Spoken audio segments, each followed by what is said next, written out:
Tere! See on Brüsseli päevik Yana Toomiga, kuid täna räägime taas Eesti asjadest. Meie maale on saabunud suur rõõm. Valitsus on kinnitanud eelarve ja teatab kõigile, et meid ootab ees täitsa õitseng. Nüüd alles saame elada. Peaminister Michal ütles nii, järgmise 2 aasta jooksul saab Eestist üks kiiremini kasvavaid riike piirkonnas. Unustus vaid lisada, lugege mu huultelt. Selle uue eelarvega ei rahuldanud Reformierakond mitte kedagi. Seda kritiseeritakse tohutu puudujäägi pärast 4,5% SKP-st. Kulude ja tulude struktuur on selline, et puudujääk jääb järgmise 5 aasta jooksul tohutuks. See kaetakse laenudega. Laenudes on väga vähe head, kuid tavaliselt võtavad riigid need selleks, et majandus areneks. Siis laene oleks kergem tagasi maksta. Eesti majanduse areng on küsimärgi all juba seetõttu, et kulud kasvavad peamiselt kaitsevaldkonnas. Teisisõnu, investeerime tohutuid summasid teiste riikide majandusse, peamiselt USA-sse. Meie enda majandus sellest ei arene. Selge see, et julgeolek on vajalik, kuid majanduslikust seisukohast on see väikese riigi jaoks pidur, mitte vastupidi. Majandus võiks areneda, kui valitsus midagi hindade tõusu suhtes ette võtaks, kuid hindade kontrollimise meetmeid isegi ei arutada. Eelkõige keelduvad Reformierakond ja Eesti 200 toiduainete käibemaksu alandamisest. Samas on oravate reiting jõudnud põhja ja parteil on vaja end maksude festivalist puhtaks pesta.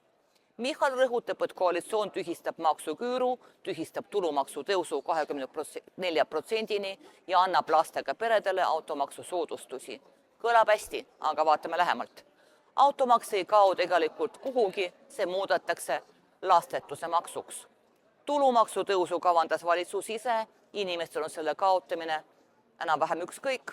Samuti võinuks lubada homme kõigilt kõik ära võtta, seejärel oma otsuse tühistada ja end selle eest igati kiita.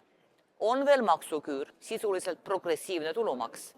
Selle maksumäärad oleks tulnud muidugi ammu üle vaadata, kuid maksuküüru eesmärk on, et vaestel jääks veidi rohkem raha, rikastel veidi vähem ja see kõik ei mõjutaks katastroofiliselt eelarvet.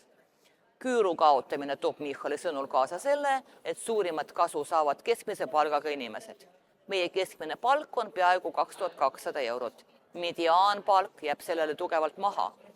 Lihtsamalt öeldes saab suurem osa elanikkonnast palka, mis on keskmisest madalam või palju madalam.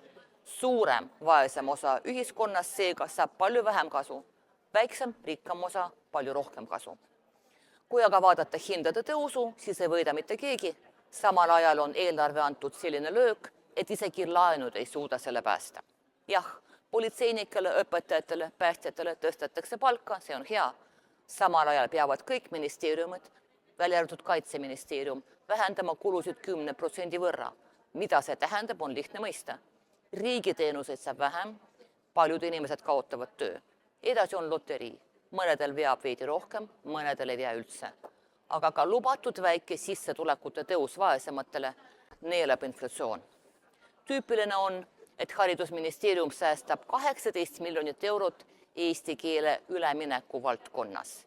See reform on niigi õudne. Õpilastel ei ole piisavalt tuge, õpetajad ei ole piisavalt, need pole kuskilt võtta, aga ministeerium kärbib sellest veel 18 miljonit ja teeb näo, et kõik on korras. Just sellega meie valitsus kogu aeg tegelebki. Teeskleb, et kõik on korras. Ainult huultelt lugeda enam ei tahaks. Vähendada käibemaksu, maksustada ülemäärast kasumit, näiteks pankade oma, kergendada enamiku rahva elu ja arendada Eesti majandust koalitsioon kindlasti ei soovi.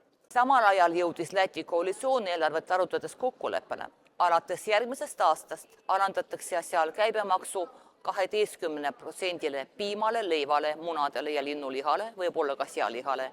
Köögiviljadele, marjadele ja puuviljadele on käibemaks juba alandatud. See on normaalne eelarve arutelu. Meil on aga kõik nagu alati.